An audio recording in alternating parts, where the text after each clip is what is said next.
homens e mulheres de fé e buscadores da verdade. Por milênios uma cifra tem assombrado a imaginação da humanidade, sussurrada em temor, brandida em advertências apocalípticas. O número da besta.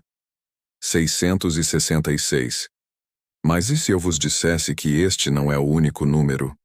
E que a chave para decifrá-lo não reside em complexas profecias futuras, mas nas cinzas da própria história, nos papiros e inscrições do passado? Preparem-se, pois hoje desvendaremos não apenas o 666, mas também o seu irmão enigmático, o 616, à luz da academia e das escrituras. A verdade é mais fascinante e historicamente aterrada do que a ficção jamais ousou sonhar. No coração do livro do Apocalipse, capítulo 13, versículo 18, encontramos o infame decreto. Aqui a sabedoria. Aquele que tem entendimento, calcule o número da besta, porque é o número de um homem, e o seu número é 666. Por séculos este versículo tem sido um campo fértil para especulações desenfreadas, associando o número a tudo, desde papas a sistemas informáticos. Contudo, os estudiosos, como Craig R. Koester, nos lembram que o Apocalipse não foi escrito num vácuo. Seu autor, João de Patmos, e sua audiência original viviam imersos numa cultura onde números e nomes frequentemente se entrelaçavam através de uma prática conhecida como isopsefia, ou gematria hebraica e grega.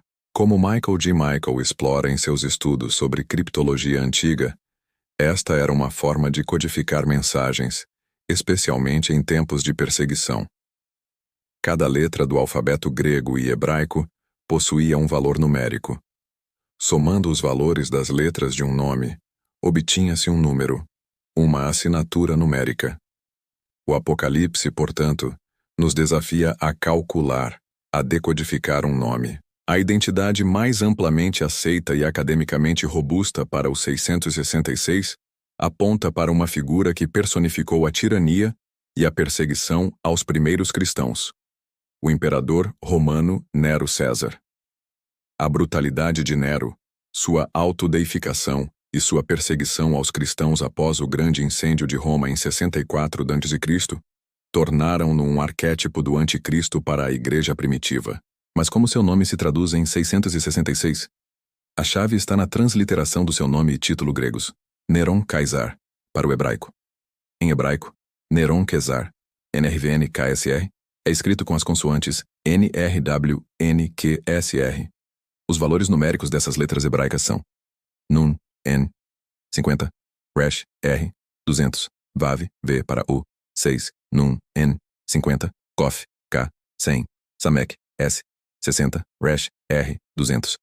Somando estes valores, 50 plus 200 plus 6 plus 50 plus 100, 60 plus 200, o resultado é, precisamente, 666. Esta não é uma coincidência fortuita, mas um exemplo magistral de criptografia antiga.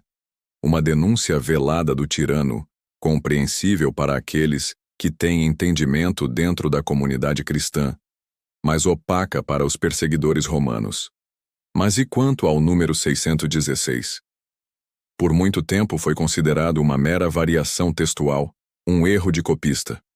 No entanto, a descoberta e publicação de antigos papiros, como o papiro 115, POC, LVI 43499, datado do terceiro ou início do quarto século, e discutido por estudiosos como Peter M. Head, confirmou que 616 é uma variante textual extremamente antiga e respeitável. Como podemos explicar essa diferença? A resposta novamente reside em Nero. Milton Luiz Torres, em sua análise das variantes, explora como diferentes formas do nome de Nero ou diferentes métodos de transliteração poderiam levar a esse número.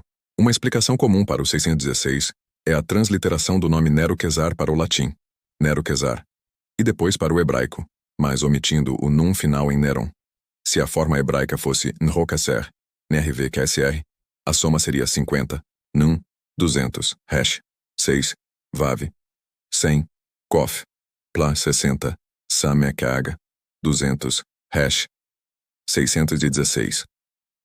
Outra possibilidade é que o 616 se refira à forma latina do nome Gaius Caesar, Calígula, cujo comportamento tirânico também o tornaria um candidato, embora Nero seja mais amplamente aceito para ambas as variantes devido ao contexto histórico do Apocalipse. A existência da variante 616, longe de enfraquecer a identificação com Nero, na verdade a fortalece, demonstrando que a cifra numérica estava ligada a diferentes formas de escrever ou reconhecer o nome do imperador opressor. Ambas as cifras, 666 e 616, apontam para a mesma figura de tirania imperial que se opunha a Deus e perseguia seu povo. Portanto, o número da besta não é um código para um futuro déspota distante ou uma tecnologia moderna. É um artefato da resistência cristã primitiva, um grito codificado contra a tirania do Império Romano e, especificamente, contra a figura de Nero, percebido como a personificação do mal e da blasfêmia. Koester e Michael enfatizam que tais enigmas numéricos eram comuns, usados para criticar ou satirizar figuras de autoridade sem arriscar a vida abertamente. Entender o 666 e o 616 é mergulhar na mentalidade do primeiro século, na luta de uma fé nascente contra um império colossal que exigia a adoração divina. É reconhecer a coragem e a astúcia dos primeiros cristãos ao usarem as ferramentas culturais à sua disposição, como a gematria, para afirmar sua lealdade última a Cristo e não a César. O homem cujo número é calculado é, portanto, um símbolo daquele poder estatal que se diviniza, que exige lealdade absoluta e persegue aqueles que se recusam a dobrar os joelhos. No tempo de João, Nero era a encarnação presente ou recém-passada desse poder. A mensagem para os cristãos da Ásia Menor era clara: resistam, permaneçam fiéis, pois esse poder, por mais formidável que pareça, está marcado e seu destino selado. A sabedoria mencionada por João não é um conhecimento esotérico para poucos eleitos, mas a capacidade de discernir a verdadeira natureza do poder imperial e de identificar sua oposição fundamental ao reino de Deus. O que isso significa para nós hoje? Embora o contexto histórico específico seja Nero, o espírito da besta, o poder arrogante que se opõe a Deus, que exige conformidade cega e que persegue a verdade, pode se manifestar em qualquer época, em qualquer sistema. O chamado para calcular, para ter entendimento, é um chamado perpétuo ao discernimento espiritual. É um chamado para reconhecermos as manifestações contemporâneas da tirania, da opressão e da idolatria do poder, seja ele político, cultural ou econômico. Não se trata de buscar um anticristo individual com um número tatuado na testa, mas de identificar e resistir aos sistemas e ideologias que usurpam o lugar de Deus e desumanizam sua criação. A revelação do número da besta, portanto, não é para nos encher de medo, mas de sabedoria e coragem. É um lembrete de que, mesmo nas trevas mais densas da perseguição e da opressão, a luz da verdade divina brilha para aqueles que têm olhos para ver e ouvidos para ouvir. É um testemunho da soberania de Deus sobre a história e sobre todos os poderes terrenos. Assim, que este entendimento vos liberte do temor e da especulação vã, que vos inspire a mergulhar mais fundo nas Escrituras, não como um livro de códigos indecifráveis, mas como uma fonte viva de sabedoria, esperança e orientação para os desafios do nosso tempo.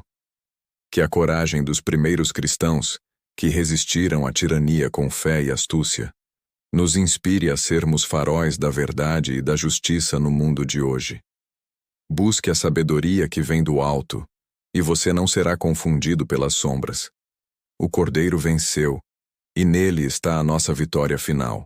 Que esta verdade ressoe em vossos corações e fortaleça vossa caminhada.